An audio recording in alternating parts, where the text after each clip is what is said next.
Okay guys, good morning. So, ang tutorial natin for today, ito. Magpapalit tayo ng oil seal ng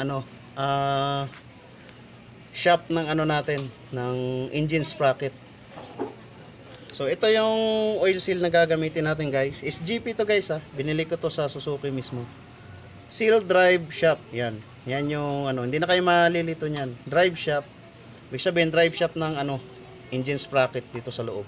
So ito yung part number niya guys. Pwede nyo yung screenshot yan. Para pagdating yung sa Suzuki, mas madali na nila kasi kung papakita nyo yung part number na to, mabilis silang hanapin sa computer nila yan. So start na tayo guys. Tanggalin muna natin yung sprocket. Tanggalin natin yung kadena. Tanggalin natin tong cover. Okay guys. Kailangan natin ng 8 pantanggal ng cover. 12 pantanggal sa bolt dito. Tapos syempre ito yung oil seal natin. Tapos syempre long nose pantanggal ng kadena para makalas natin to. So 17 pangbaklas nito ng gulong natin para mabaklas natin na maayos yung kadena. So start na tayo. Baklasin muna natin tong bolt pati itong sprocket. Sige, preno mo dyan. So start na tayo guys. Baklasin muna natin tong dalawang bolt na 12 to ha. Kaya magkakamali. Yun, sagi pa yung ating camera.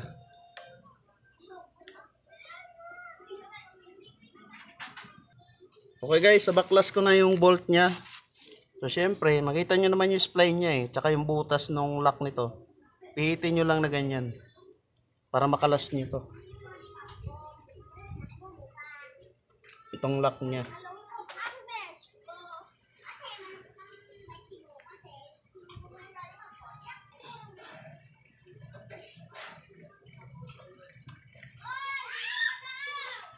Tanggalin ko muna tong kadena para hindi istorbo. So ayan guys, nakalas na natin yung kadena.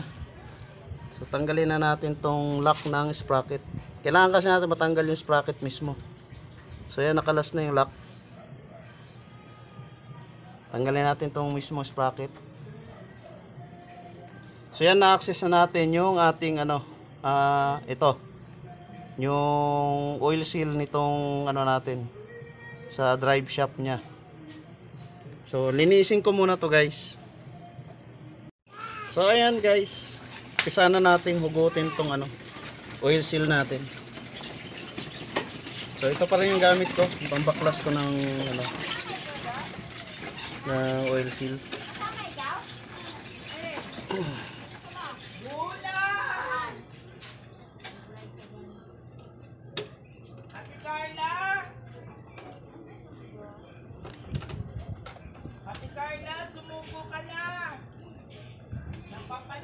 Okay, ito, hilahin na natin guys.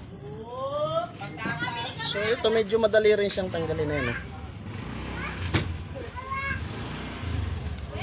Nahirapan lang ako dun sa yung sa dito sa magneto.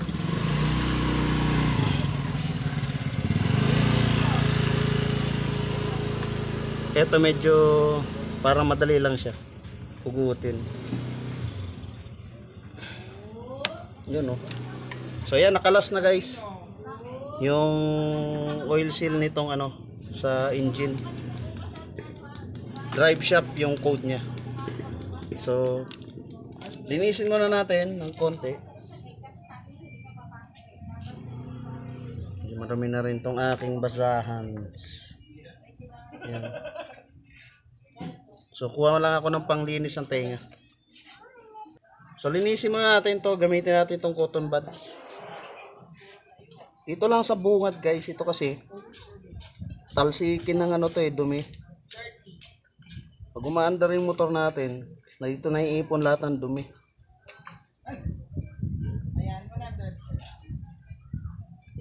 So linis lang tayo ng kanyang spline. So ulitin ko ulit guys ha. Balutin nyo to ng ako electrical tape ha. Bala na kayo sa diskarte nyo. So kayo nang bala doon kung anong gusto nyo ipangbalot. Basta balutin nyo siya ng hindi siya masugat. Ito. Okay, papakita ko ulit sa screen para sigurado. Seal drive shaft. Ito yung part number niya, guys. Ayan, kopyahin nyo na lang, screenshot nyo sa cellphone nyo. Pag pupunta kayo sa Suzuki, pakita nyo lang yung part number na yan para makita agad nila sa computer nila. Kung wala, okay lang din naman, bahala sila maghanap. So ikabit na natin to, guys. Linisin ko lang yung kamay ko, madumi na.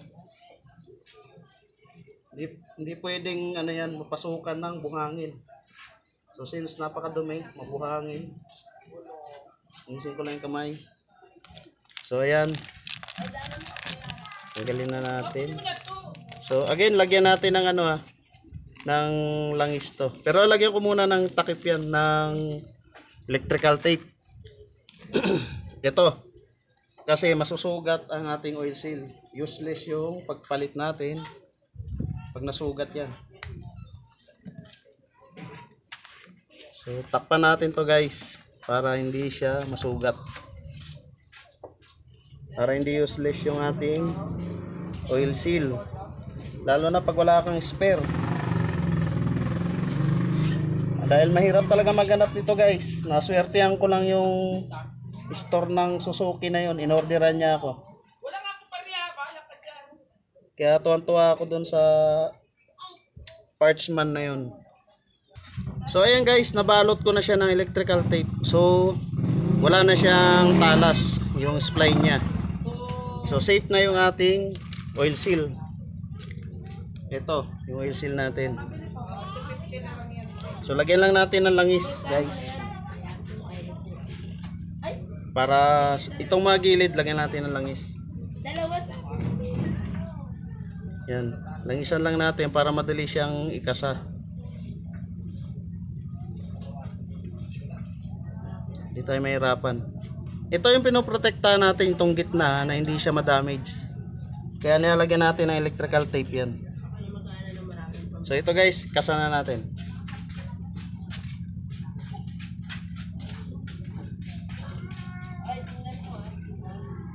Yun, pasok na siya, no? So tulak lang natin, tulak nyo lang ng kamay nyo. Pag matigas na, okay na yan, huwag nang pilitin. Pupukpukin na lang natin yung ating pantulak na dip socket. So kunin natin yung dip socket. Ito, guys, lalayo ko lang yung camera para hindi tamaan.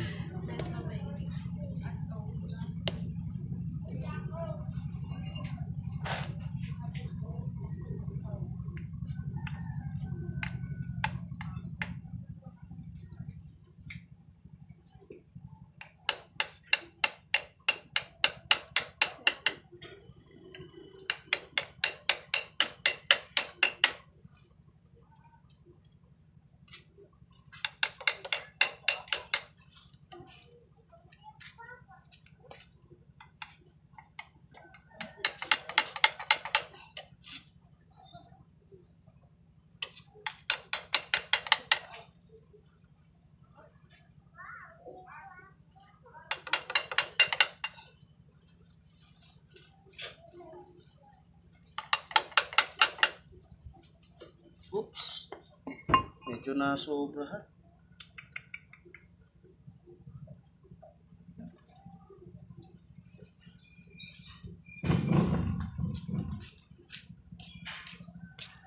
Pasobra tayo. So mangyayari, magpapalit tayo ng bago. So ayun, guys, ito yung bago na kinabit natin kanina. So nagkamali ako, napasobra. So better luck next time, kasama sa experience yun. So magpapalit ulit ako ng isa pa. So may spare naman tayo, guys. So nagkamali ako ng pasok, napasobra ako. So kailangan kasi ipantay lang natin dyan sa nguso ng labi. So kuha ulit ako ng bago. So same lang yan, seal drive shaft na ano, na oil seal. Ulit-ulit ako. Pwede ko na maituloy yun, kaso hindi ako kontento eh. So kailangan kasi nandun lang siya sa bungad. Medyo pumasok kasi masyado yung gilid. So palit ulit tayo ng bago. Charge to experience. So lagyan ulit natin ng langis. Then ikasa natin.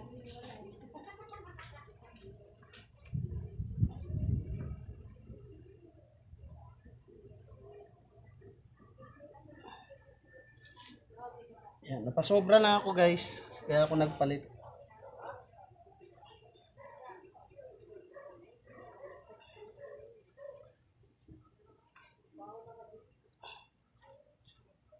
Sobra ng tulak.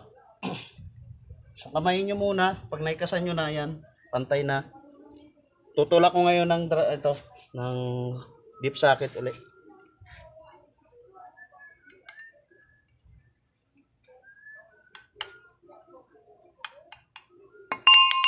Tanggalin natin to. So ito yung nakaka-istorbo eh.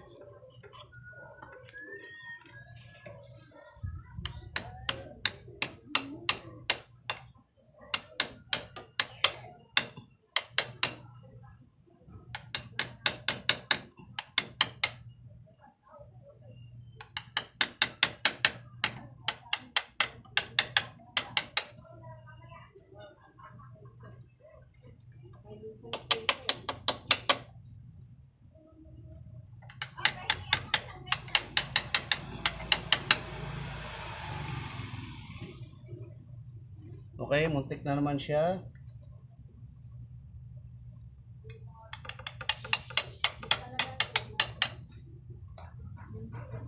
So yan, okay na yan guys. Pantay lang sa labi. Yan o. So inulit ko lang siya kasi napasobra ako ng baon kanina. Lumalim. So linisin ko lang to guys. So yan guys, balik na natin yung ating sprocket. Engine sprocket. So tinanggal ko na yung ano dito. Yung pinambalot natin na electrical tape.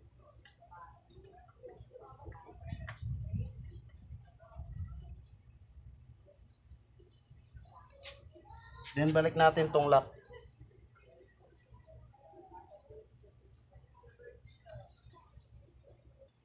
Yan guys, sa pagbalik nitong lock nya, ipantay nyo lang sa kanal. May kanal yan eh. Tapos tsaka nyo ikutin.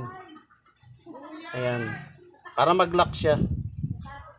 So pwede mo na ilagay yung bolt. Pero kailangan ibalik natin yung kadena para may puwersa. Ngayon kakasalang natin tong bolt para madali lang siyang ibalik mamaya. So ayan guys, ibalik ko na yung bolt. Mamaya natin ipitan. Double check natin. Ayan, nakalock na siya oh. Hindi siya natatanggal. So ingat kayo dito kasi takaw disgrasya to. Kailangan ma-lock nyo yan ng maayos. So balik na natin yung kadena. So ayan guys, ilalak na natin yung ano, yung bolt ng ating ano, ating sprocket. So since napalitan na natin siya ng oil seal. So kailangan natin ng 12 na T-wrench. I-preno mo.